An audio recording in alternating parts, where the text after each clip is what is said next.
मुझे अच्छी तरह याद है 2017 में दुनिया की मारूफ तरीन business consulting firm price Waterhouse ने अपनी रिपोर्ट द लॉन्ग व्यू 2050 में कहा था कि पाकिस्तान 2030 में मईशत के एतबार से दुनिया में 20वां बड़ा मुल्क होगा और 2050 में 16वां बड़ा मुल्क बन जाएगा। लेकिन इसके बरक्स वजीर आजम इमरान खान की क़यादत में पाकिस्तान के माली हालात तरक्की से तनज़्ज़ुली की जानिब गामज़न रहे।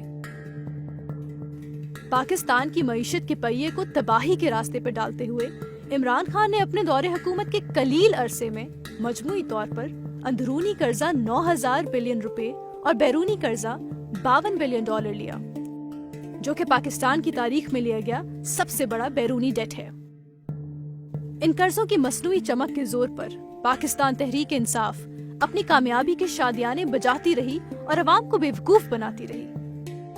कर्जों के जोर पर मईशत का पहिया वक्ती तौर पर तो चला, लेकिन गैर पायदार मुआशी पॉलिसियों के सबब करंट अकाउंट का खसारा बढ़ गया। इमरान खान के दौरे हुकूमत के आखिरी अयाम में पाकिस्तान का करंट अकाउंट खसारा 20 अरब अमरीकी डॉलर या मजमूई मुल्की पैदावार GDP के 6% तक पहुंच गया। चूँकि मुख्तलिफ अशिया की बैनुल अक़वामी कीमतें आसमान छूने वाले रुझानात जाहिर कर रही थीं, इसलिए करंट अकाउंट खसारा मजीद बढ़ता रहा और इमरान खान की तरफ से बनाया गया सियासी बहरान का माहौल मुल्क को संगीन मालियाती बहरान के अंधे कुएं में धकेलता रहा। इन खौफनाक मुआशी आदाद शुमार के बावजूद इमरान खान एक के बाद एक मुआशी पैकेज का ऐलान कर रहे थे। IT सेक्टर में कंपनियों और फ्रीलांसर्स के लिए टैक्स में छूट, गैर मुल्की करेंसी एक्सचेंज में छूट, IT स्टार्टअप के लिए कैपिटल गेन टैक्स से इस्तिस्ना और एहसास वजीफा 12,000 रुपए से बढ़ाकर 14,000 रुपए कर दिया गया। इलावा अजी बजट खसारे पब्लिक डेफिसिट में इमरान खान हुकूमत ने सिर्फ 3.5 सालों में 18.1 खरब रुपए का इजाफा किया, जो मार्च 2022 में 24.95 खरब से बढ़कर 42.8 खरब रुपए तक हो चुका था। जबकि इसी दौर में तजारती खसारे में भी 23% इजाफा देखने में आया। मुख्तसरन इमरान खान ने मुल्क को दिवालिया होने में कोई कसर न छोड़ी।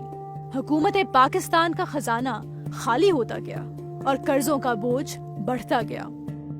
इन हालात में जब बैरूनी कर्जा देने वाले IMF ने हुकूमत को इन मसाइल की निशानदही की, तो उनसे भी झूठ बोला गया। IMF से किए गए मुआहदे के मुताबिक पेट्रोलियम की लेवी 70 रुपए की होनी चाहिए थी, लेकिन इमरान खान की हुकूमत ने अपनी सियासी साख को मुल्क की साख पर तरजीह दी और सिर्फ 5 से 10 रुपए की पेट्रोलियम लेवी लगाई। नतीजतन न सिर्फ पाकिस्तान की साख को नुकसान पहुंचा, बल्कि शरई मुबादला और ज़राए मुबादला पर तवील मुद्दती मनफी असरात पड़े और अफरात ज़र पर दबाव बढ़ा।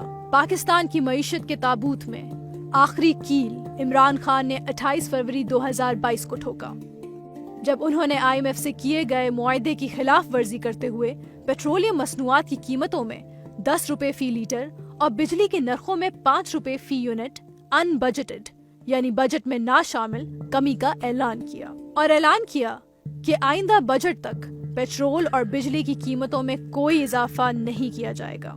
इस गलत पॉलिसी के नतीजे में मुल्क को 4 अरब डॉलर का फौरन नुकसान उठाना पड़ा। नतीजतन न सिर्फ मुल्क का खजाना खाली हुआ, बल्कि IMF का हुकूमत के वादों पर कॉन्फिडेंस खत्म हो गया और दीगर बैनुल अक़वामी इदारों की नजरों में पाकिस्तान की साख को नाकाबिले तलाफी नुकसान पहुंचा।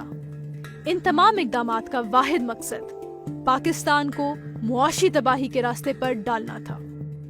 नतीजतन सिर्फ जाती मफादात के हसूल में मुल्क की साख और मुस्तकबिल दोनों को दाव पे लगा दिया गया। अब हुकूमत पाकिस्तान की साख को नातलाफी नुकसान पहुंच चुका है।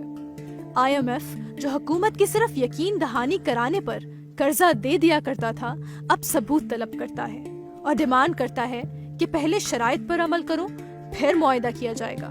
मजीद बरा इमरान खान ने खतरनाक हद तक बेवकूफाना मुआशी फैसलों के साथ साथ सियासी धक्कम पेल का मैदान भी सरगर्म रखा। पार्लियामेंट के बजाय सड़कों पर मामलात हल करने, بات چیت کے بجائے گالی گلوچ کا کلچر عام کرنا اور ملک میں ایک سیاسی تناؤ کی کیفیت پیدا کر کے سیاسی عدم استحکام بھی پیدا کیا، جس کی وجہ سے معیشت مزید تباہ ہوئی۔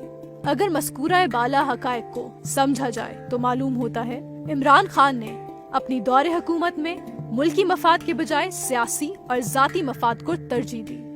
اعلان کردہ نام نہاد فوائد کو مختصر طور پر ریلیف کے طور پر منایا، جس نے پاکستان کی مالی حالت کو تباہی کے دہانے پر پہنچا دیا۔